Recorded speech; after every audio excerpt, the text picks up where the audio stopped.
I was today years old when I found out that I'm not the only one that has to watch tennis on mute due to the terrible commentators. The hate coming from the commentators' booth for our players has been so real for so long. And the only way that I can watch tennis is just to turn off the sound entirely. But thanks to this comment, I'm seeing that a lot of other people have done this too. Because let these commentators tell it, we only win because we're athletic. We have terrible games. And even when we're the best in the world, like Coco is, they come out and predict that the 361st player in the world is going to win. Coco Gauff won the WTA finals in Saudi Arabia, beating the top two players in the world back-to-back. She's standing there with the trophy, 20 years old, and instead of just celebrating, she posts on social media with a message that cuts deep. She wrote about finally beating the bad season allegations, about proving people wrong, about silencing the noise that had followed her for months. And that one post revealed something most people don't want to talk about. Why does a player ranked number 3 in the world, someone who made a Grand Slam final and won multiple titles, have to constantly defend herself against being called a failure? They never really give our athletes their flowers for how incredible they are. And when you've been to 3 Grand Slam finals by the age of 21, you are exceptional. There are few tennis players in history who've accomplished as much as this young woman has. But you wouldn't know it by listening to some of that commentary. That's why I and so many other people just watch the match and drown out the noise. And I hope Coco and the rest of our players continue to do the same. Why is a 20-year-old champion spending 30 minutes every day blocking people who attack her online? The answer isn't pretty, and it's not just about tennis. What Coco Gauff faces every single day exposes a pattern in sports media that's been ignored for way too long. Young black female athletes are held to a different standard, criticized more harshly, questioned more intensely, and given far less grace than anyone else.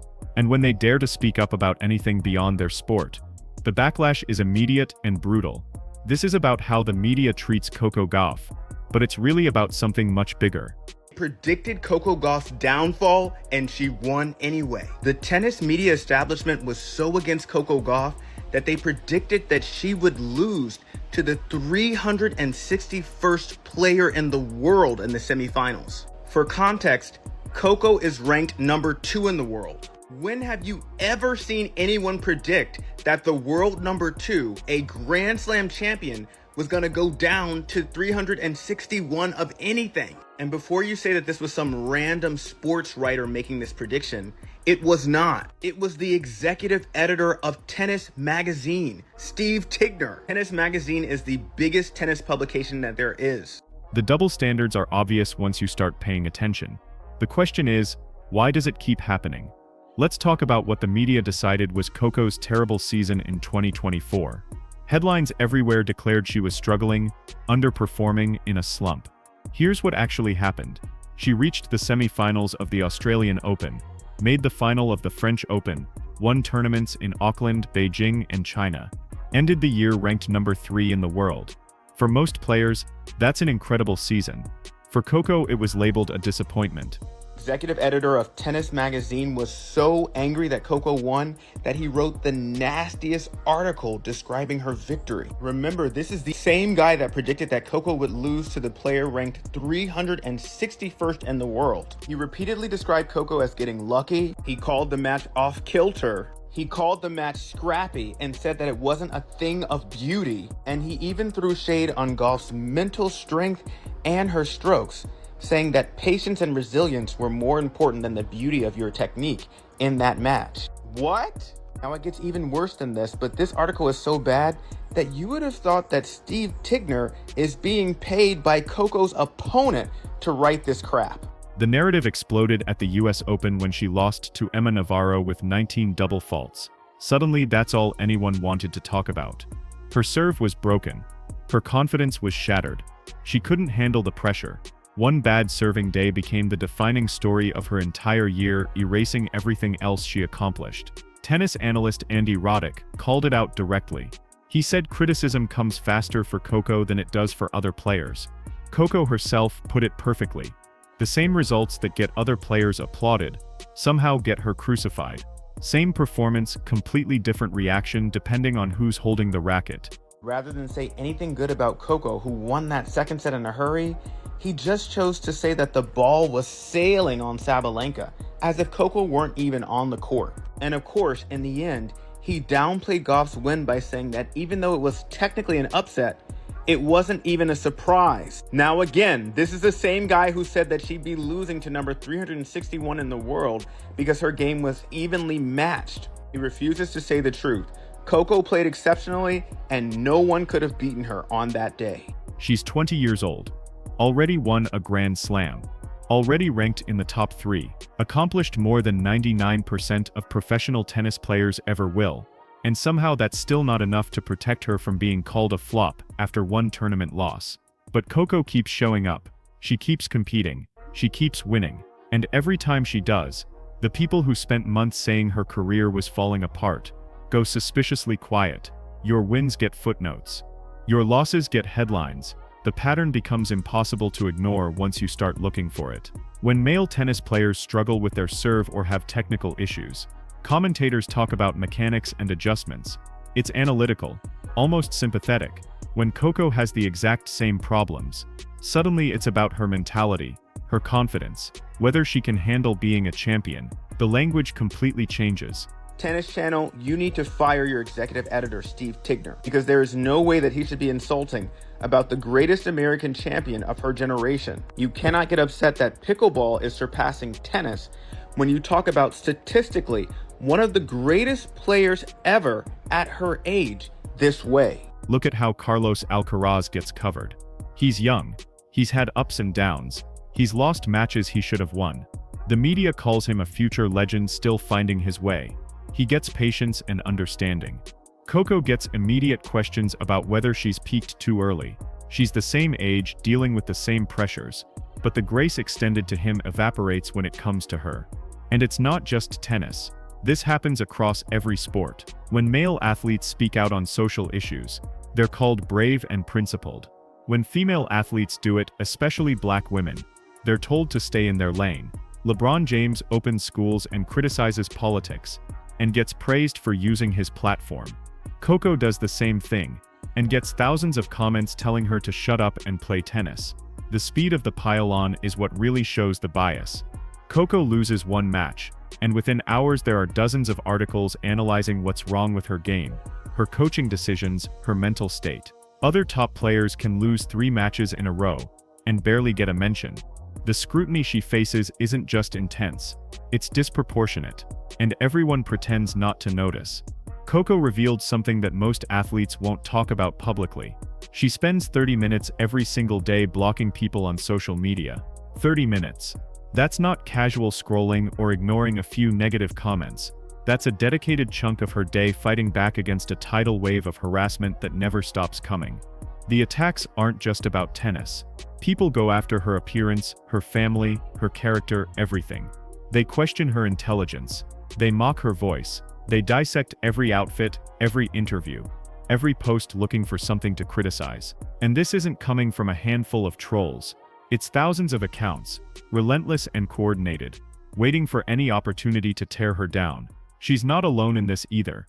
Caroline Garcia talked about the same experience. The constant barrage of negativity, the abuse that follows every loss, the mental exhaustion of knowing that no matter what you accomplish, there's an army of people determined to make you feel worthless. But here's the thing that makes it worse for Coco. She's 20 years old. Most people that age are figuring out their lives, making mistakes in private, growing up away from millions of eyes. She's doing it under a microscope, where every stumble becomes content for people who've never achieved a fraction of what she has. The toll on mental health is real. Athletes are finally starting to talk about it, but the conversation always seems to stop short of addressing who gets targeted the most.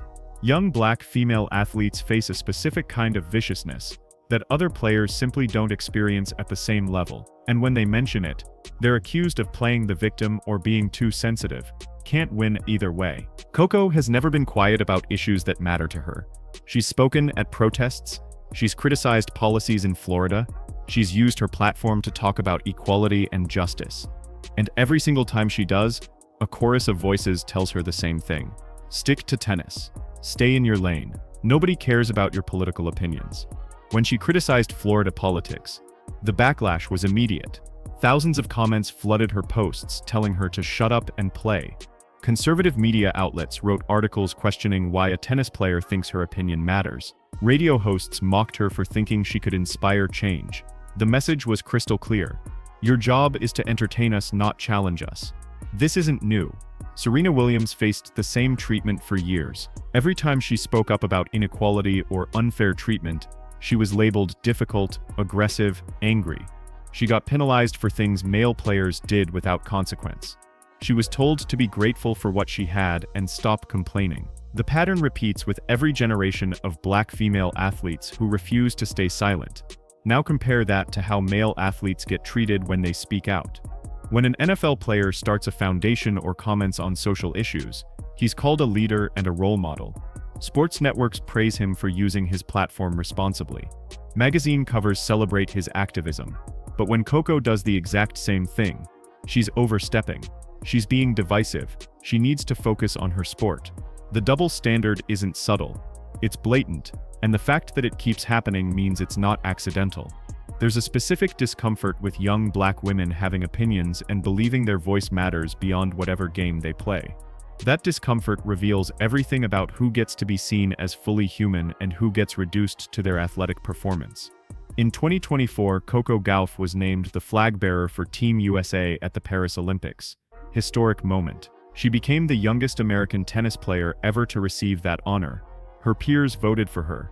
The athletes who compete alongside her, who know what she represents and what she's accomplished, chose her for this role. You'd think that would be celebrated universally. It wasn't. The backlash started immediately. Social media exploded with people questioning why she deserved it. Why not Simone Biles? Why not someone more decorated? Who even is Coco Gauff? The disrespect was staggering. Here's someone who won the US Open at 19, who's been ranked in the top 3 in the world, who's represented her country with nothing but grace and excellence. And people acted like she was unqualified. The flag bearer is chosen by vote from the athletes themselves. This wasn't some PR decision by a committee. Her fellow Olympians picked her because they respected what she represents. But that didn't matter to the critics. They needed to make it clear that in their eyes, she hadn't earned it. Even when her own peers said she had, the public refused to accept it. And here's the pattern you see over and over with young black women. Their achievements get minimized. Their milestones get questioned. There's always some reason why they don't quite deserve the recognition they receive. Simone Biles is arguably the greatest gymnast of all time, and she faces the same thing. Naomi Osaka wins Grand Slams, and gets told she's overrated. No matter what they accomplish, it's never enough to shield them from people determined to diminish them. Coco handled it the way she handles everything, with class. She didn't engage with the negativity. She carried that flag with pride and represented her country beautifully. But the fact that she had to prove herself worthy of an honor her peers already gave her says everything about the extra burden she carries. During Coco's US Open loss to Emma Navarro, something interesting happened in the broadcast booth. Tennis legend Chris Evert was commentating, and fans started noticing a pattern in how she was calling the match. The focus kept landing on what Coco was doing wrong, rather than what Emma was doing right. Every error got analyzed. Every missed opportunity got emphasized. The tone felt off. Fans flooded social media pointing out the bias. They weren't imagining it. When you go back and listen to the commentary, there's a clear difference in how the two players were discussed. Emma Navarro played an excellent match. She earned that victory. But instead of highlighting her strategy and shot-making, the narrative became about Coco's failures, her serve, her decision-making, her inability to handle the moment. This is a broader issue in sports broadcasting. When rising white players beat established black players, commentators often frame it as the favorite collapsing rather than the underdog excelling. It subtly shifts credit away from one athlete and puts blame on the other. And it happens consistently enough that it's not accidental. Compare that to how young male tennis stars get covered when they lose. When Alcaraz or Sinner have a bad match, commentators talk about their opponent's great performance. They mention fatigue or minor injuries. They give context and nuance. The language is protective, understanding. But when Coco loses, it's dissected like a failure of character rather than just a tough day in a competitive sport. The commentary bias matters because it shapes public perception. Millions of people watch these matches and absorb the narratives being fed to them. When broadcasters consistently frame black female athletes in a more critical light, it reinforces existing biases and makes it easier for casual fans to pile on with their own harsh judgments. Words matter. Framing matters. And right now, the framing isn't equal. After months of being told she was in decline, that her best days were behind her, that she couldn't handle the pressure, Coco did what she does best. She let her racket do the talking. She made a coaching change, bringing in Matt Daly after parting ways with Brad Gilbert. The media questioned that decision too. Another mistake. More instability. She ignored all of it and got to work. China Open. She won the title. Dominant performance, barely broke a sweat. Then Wuhan, where she made the semifinals. The confidence was back, the serve was clicking, and suddenly all those articles about her broken game looked ridiculous. But the real statement came at the WTA finals in November. She didn't just win the tournament. She beat the number 1 and number 2 players in the world back-to-back. Iga Swiatek and Aryna Sabalenka, the two most dominant forces in women's tennis, and Coco took them both down when it mattered most. The same player everyone spent months writing off, just proved she belongs at the absolute top of the sport. No debate, no excuses. Her response after winning said everything. "When I win, that's going to be my clapback." She didn't need to argue with critics or defend herself on social media. She didn't need to write long posts explaining her worth. She just showed up and won the biggest tournament of the year against the best competition possible. That's the ultimate answer to everyone who doubted her. And you know what happened after that? The same people who spent all year tearing her down suddenly had nothing to say. The hot takes disappeared. The think pieces about what's wrong with Coco Gauff vanished overnight. Because when the evidence is that overwhelming, even the harshest critics have to sit down and shut up. At least until the next time she loses, and they can start the whole cycle over again. Coco Gauff is 20 years old. She's already a Grand Slam champion, a WTA finals winner, an Olympic flag bearer, and one of the top players in the world. She's accomplished more before her 21st birthday than most athletes achieve in entire careers. And she's still constantly having to prove herself to people who will never be satisfied. She takes the criticism as a compliment. High expectations mean people actually care. She's said she has a childlike mentality when it comes to handling pressure, and critics tried to use that against her too. But she flipped it into motivation. That innocence, that ability to block out the noise and just play, that's her superpower. The real question isn't about Coco anymore. She's proven everything she needs to prove. The question is why young black female athletes have to work twice as hard for half the recognition. Why their losses get headlines while their wins get footnotes. Why they're told to shut up and play when they dare to have opinions beyond their sport. Why the grace and patience extended to everyone else somehow evaporates when it comes to them. Coco's philosophy is simple. Let the racket do the talking. Keep winning. Keep showing up. Keep being excellent, even when people are determined to find fault. She's not waiting for the media to treat her fairly. She's not waiting for the internet to stop attacking her. She's just out there dominating on her own terms. And that's the only clapback that really matters.